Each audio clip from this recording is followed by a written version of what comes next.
And welcome back to Daily Wrap. Let's check in with the demonstrative, Steve Malzberg, and see what he has planned for tonight. Steve. Joe, of course, Kim Davis is out of jail. We'll talk about it with the Malzberg panel and with Adam Thompson. We don't agree on what's going on here. That should be interesting. Also, Joy Ann Reid of MSNBC will be here, and that should be a very interesting conversation. Roland Martin, he doesn't like the folks at Fox News. He'll tell you why. All that and Gimme 5. It's all straight ahead right after the Daily Wrap, 7 p.m. Eastern. Don't miss it.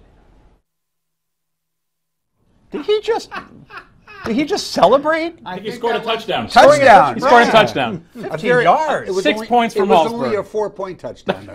Yeah, 15 yards for unsportsmanlike conduct. Malzberg, it's a tease.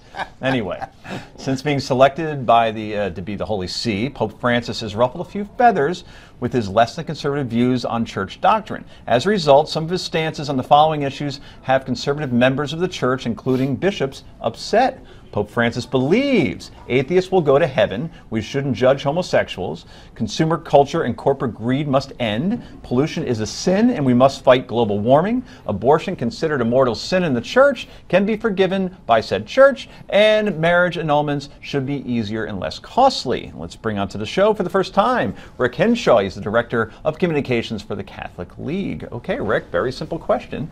Is the Pope too liberal for your taste? No, I think what we have to focus on is exactly what the Pope is saying, not what is being interpreted by his listeners. And I think there's, Cardinal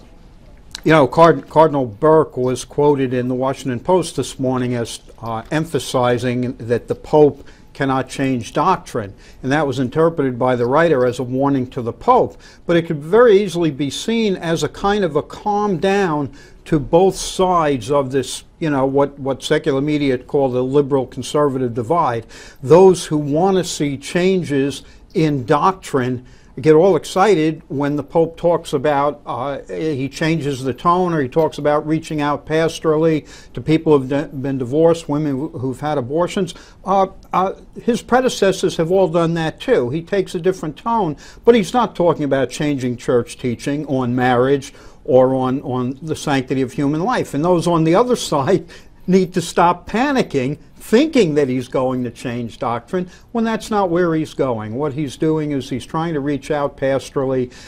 Maybe there's a different tone, a different emphasis, but there's not a change in substance as to what the church teaches. Rick, I'm always curious about how a church, any church actually, goes about the process of liberalizing and modernizing a religion.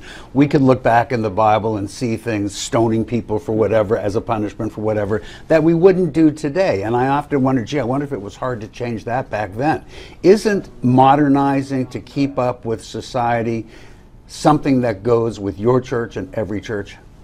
Well, I think there's a danger of looking to modernize to keep up with society. We look at American society today, and there are things that the Catholic Church simply cannot modernize,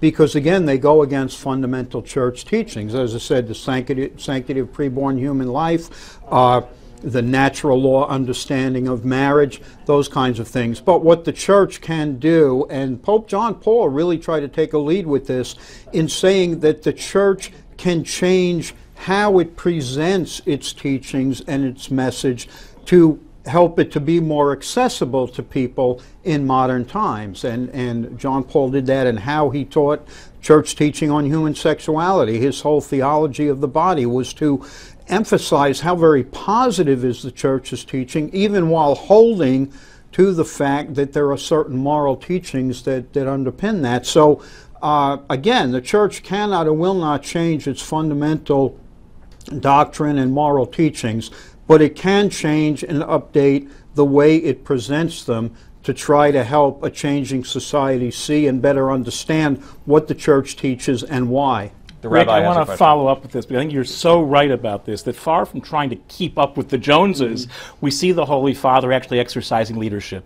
And it seems to me the story here is he's exercised leadership to the left and the right in the name of this year of mercy, reaching out to the followers of the Society of St. Pius of the Tenth.